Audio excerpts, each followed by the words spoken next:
हरियाणा में कांग्रेस का संगठन बनने से पहले हंगामा देखने को मिला। फरीदाबाद में कांग्रेस कार्यकर्ताओं ने पर्यवेक्षक के सामने जमकर नारे लगाए। पर्यवेक्षक के सामने कार्यकर्ताओं का गुस्सा फूटा। कांग्रेस कार्यकर्ताओं ने पराग शर्मा पर गंभीर आरोप लगाए। कार्यकर्ताओं ने कहा, पराग शर्मा हाईकमान पर दबाव बना रही है। पराग शर्मा अपने मुताबिक काम करवाना चाह रही है। तो चरखी दादरी में एमएलए रीटा चौधरी ने कांग्रेस कार्यकर्ताओं की मीटिंग ली। एक एक कार्यकर्ता को बुलाकर बातचीत की। कक्ष के बाहर आपस में उलझे कांग्रेस कार्यकर्ताओं का शोर सुनकर एमएलए रीटा चौधरी बाहर आई और कहा, आपस में पेशेंस नहीं है कि अंदर लेडी बात कर रही है, आपने मजाक समझ रखा है।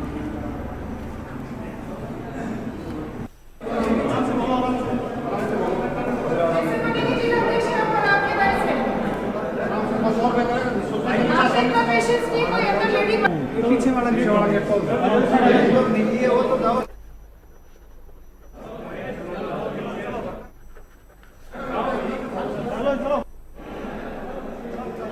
तो देखिए, दो जगह जहां फरीदाबाद और चरखी दादरी के अंदर कांग्रेस कार्यकर्ता आपस में ही लड़ते हुए नजर आए। और हमारे साथ हमारे ब्यूरो चीफ फरीदाबाद से राजेंद्र धैया भी जुड़ चुके हैं। तो सुरेंद्र शर्मा चरखी दादरी से हमारे साथ जुड़ चुके हैं। सबसे पहले फरीदाबाद कर करूंगी राजेंद्र, अगर बात की जाए कांग्रेस संगठन को लेकर, तो लगातार पर्यवेक्षक कार्यकर्ताओं के साथ मीटिंग कर रहे हैं, नेताओं के साथ मीटिंग कर राय शुमारी लेते हुए नजर आ रहे थे। अगर फरीदाबाद की बात की जाए, पर्यवेक्षक पहुंचते हैं, कार्यकर्ताओं के साथ नेताओं से बातचीत करते हैं, राय शुमारी लेने की कोशिश करते हैं, लेकिन कार्यकर्ता आपस में भिड़ते हुए नजर आते हैं और नारेबाजी करते हुए नजर आते हैं। और क्या कुछ जानकारी है किस बात को लेकर ये कहा सुनी हुई और आपस में कार्यकर्ता बीच में ही लड़ाई झगड़ा करने लग गए? हमेशा बिल्कुल मैं आपको बता दूं, फरीदाबाद के बल्लभगढ़ आज ये तमाम जो नेता हैं एआईसीसी के मेंबर हैं वो यहाँ पहुंचे थे और रायशुमारी की जो बात आपने की, वो रायशुमारी की जा रही थी और पर्ची देकर अंदर भेजा जा रहा था। लेकिन जिन लोगों के नाम की पर्ची थी उनकी जगह पर कोई दूसरा वहां पर अपनी राय शुमारी दे गया। इसी बात को लेकर आपस में कार्यकर्ता जो यहाँ पर भिड़ते हुए नजर आए और साफ तौर पर उन्होंने आरोप लगाया कि जो पारदर्शिता होनी चाहिए वो यहाँ पर दिखाई नहीं दे रही है। और यही कारण रहा कि तमाम जो कार्यकर्ता है वहां पर नारेबाजी करते हुए नजर आए और जो प्रभारी है उसके खिलाफ जमकर यहाँ पर उन्होंने कई गंभीर आरोप लगाए कि वो दबाव में काम कर रहे हैं और किसी के दबाव में यहाँ पर जो है वो तमाम जो पर्चियां हैं वो बदली गई हैं और केवल अपने आदमियों को यहाँ पर लिया जा रहा है और पारदर्शिता से काम यहाँ पर नहीं हो पा रहा है। तो इसी के चलते तमाम जो कार्यकर्ता थे वहां पर बहुत सारे कार्यकर्ताओं में रोष दिखाई दिया और उन्होंने अपना रोष प्रकट भी किया। तो कहीं ना कहीं जिस तरीके से आपसी जो फूट है वो लगातार कांग्रेस की सामने आ रही है और आज यहाँ भी ये फूट सामने आई है। साफ तौर पर आपस में कार्यकर्ता भिड़ते हुए नजर आए हैं। साफ तौर पर उन्होंने आरोप लगाए हैं कि जो अपना चुनाव नहीं जीत पाई बल्लभगढ़ से, वो उनका दबाव जो है प्रभारी यहाँ पर मानते हुए नजर आ रहे हैं और लोगों से जो है मुलाकात नहीं कर पा रहे हैं। जो पर्चियां दी गई थी उन पर्चियों पर दूसरे व्यक्ति जो है उनके नाम पर पहले ही रायशुमारी कर गए और इसी को लेकर यहाँ ये हंगामा खड़ा हुआ है। जी बिल्कुल राजेंद्र, और कुछ इसी तरीके का नजर चरखी दादरी से भी सामने आया। हमारे साथ सुरेंद्र भी जुड़े हुए। सुरेंद्र, अगर चरखी दादरी की बात की जाए तो एमएलए वहां पर पहुंचती है, कार्यकर्ताओं से बातचीत करती है, लेकिन बात इतनी बढ़ जाती है कि जो एमएलए है रीटा चौधरी वो खुद ही कार्यकर्ताओं को फटकार लगाते हुए नजर आती है और कहती है कि आप में धैर्य नहीं है कि जब मैं बातचीत कर रही हूं आपने मजाक बना दिया इस पूरी चीज को।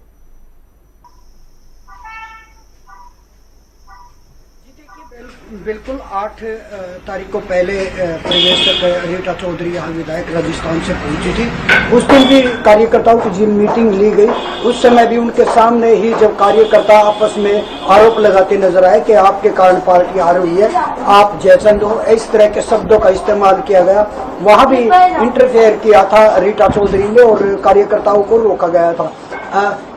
फिर दोबारा से जब कार्यकर्ताओं के बीच पर्यवेक्षक रीटा चौधरी पहुंची तो आज वो एक कक्ष में बैठ के एक एक कार्यकर्ताओं को बुला रही थी, लेकिन कक्ष के सामने ही बहुत ज्यादा कार्यकर्ता एकत्रित हो गए और पहले जाने की होड़ में वो आपस में ही उलझ गए।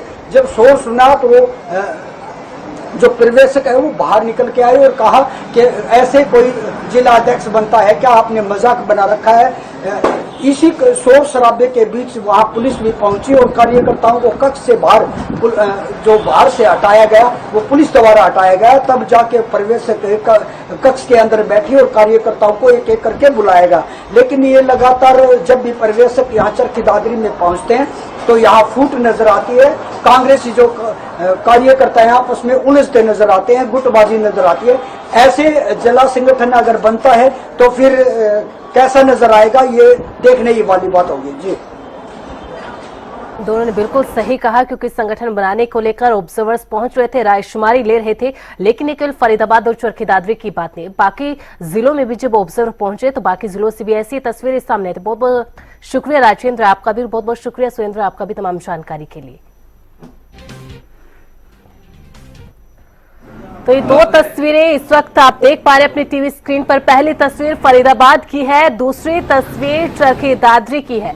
दो तस्वीरें जो अलग अलग जगह से है, लेकिन दोनों तस्वीरों के अंदर ही एक ही मसला है, जहां पर ऑब्जर्वर्स पहुंचे थे कार्यकर्ताओं से, नेताओं से रायशुमारी करने के लिए। जिलाध्यक्षों के चयन को लेकर यहां पर कार्यकर्ताओं से, नेताओं से बातचीत की जा रही थी, लेकिन इसी दौरान कार्यकर्ता आपस में झगड़ने लग गए, आपस में भिड़ने लग गए। और इन दोनों तस्वीरों के अंदर ही जब ऑब्जर्वर्स पहुंचे थे रायशुमारी लेने के लिए बीच में, तो इस दौरान कार्यकर्ता और जो नेताओं के समर्थक है वो जमकर नारेबाजी करने लगे ऑब्जर्वर्स के सामने ही एक दूसरे से।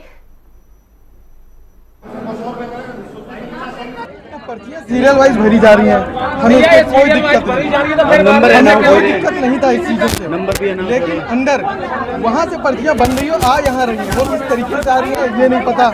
उसके बाद बल्लभगढ़ की पूर्व कांग्रेस प्रत्याशी जिन्होंने अपनी जमानत जब्त कराई अपने अहंकार के अंदर, अगर वो अहंकार में नहीं होती तो हारती तब भी, लेकिन जमानत जब्त नहीं होती। जमानत जब्त कराई हुई एक लेडी से, एक प्रत्याशी से, जो पर्यवेक्षक महोदय आए हैं वो इस कदर डरे हुए हैं, उनका स्टाफ इस कदर डरा हुआ है कि वो चाहे आएंगी बीच में पर्ची डालेंगी और लोग जाके मिल लेंगे। यहाँ जो भी बल्लभगढ़ की पूर्व कांग्रेस प्रत्याशी,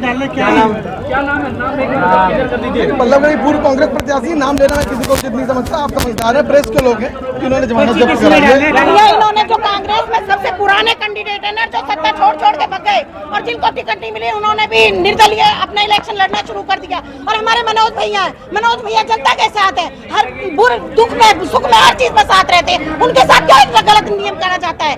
कभी उनके लिए सोचा नहीं जाता कि उनको भी हर चीज में आगे लिया जाए।